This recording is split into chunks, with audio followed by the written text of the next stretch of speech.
شو أعمل اللي شو قلبي معلق فيها تنكسر تحاك الحكيو صاير بحلم فيها। আসসালামু আলাইকুম। মোহাম্মদ কাসিম বলেন, আমি এই স্বপ্নটি 2009 সালে দেখি। সন্ধ্যার অন্ধকার সময় আমি ঘরের ভেতরে বসেছিলাম। হঠাৎ করে জানালা দিয়ে এক তীব্র আলো প্রবেশ করল। কৌতূহলবশত আমি বাইরে দৌড়ে গেলাম, আর যা দেখলাম তা ভাষায় বর্ণনা করা কঠিন।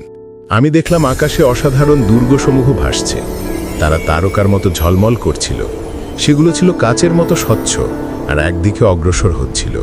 তাদের মধ্যে ছিল এক অত্যন্ত বিস্ময়কর ও মহিমান্বিত দুর্গ। এই দুর্গটি ছিল অতি বিশাল, অন্যান্য সব দুর্গের চেয়ে অনেক উঁচু ও প্রশস্ত।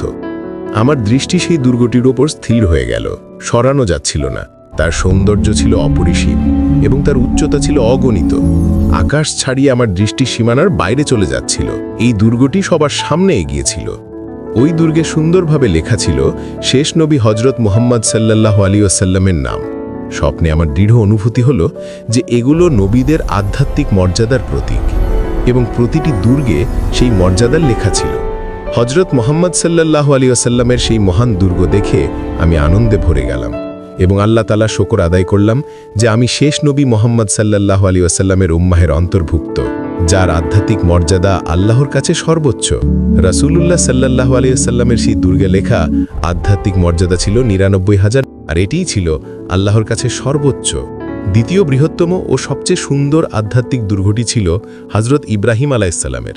আমি অন্য নবীদের দুর্গও দেখলাম, এবং কোনো নবীদের মর্যাদা ১২,০০০-এর কম দেখিনি। এইসব সুন্দর দুর্গ তারার মতো ঝালমল করছিল। এগুলো এতটাই বিস্ময়কর ছিল যে ভাষায় প্রকাশ করা সম্ভব নয়। আর কিছুক্ষণ পরেই সব দুর্গ দৃষ্টির বাইরে চলে গেল। আমার অন্য স্বপ্নগুলো থেকে আমি দেখেছি যে সাহাবায়ে কেরাম রাদিয়াল্লাহুদের মর্যাদা ৮,০০০ থেকে ১০,০০০-এর মধ্যে। কোনো মানুষ কোনো নবীর মর্যাদায় পৌঁছাতে পারবে না, আর কোনো সাধারণ মুসলমান সাহাবায়ে কেরাম রাদিয়াল্লাহুদের মর্যাদায় পৌঁছাতেও পারবে না।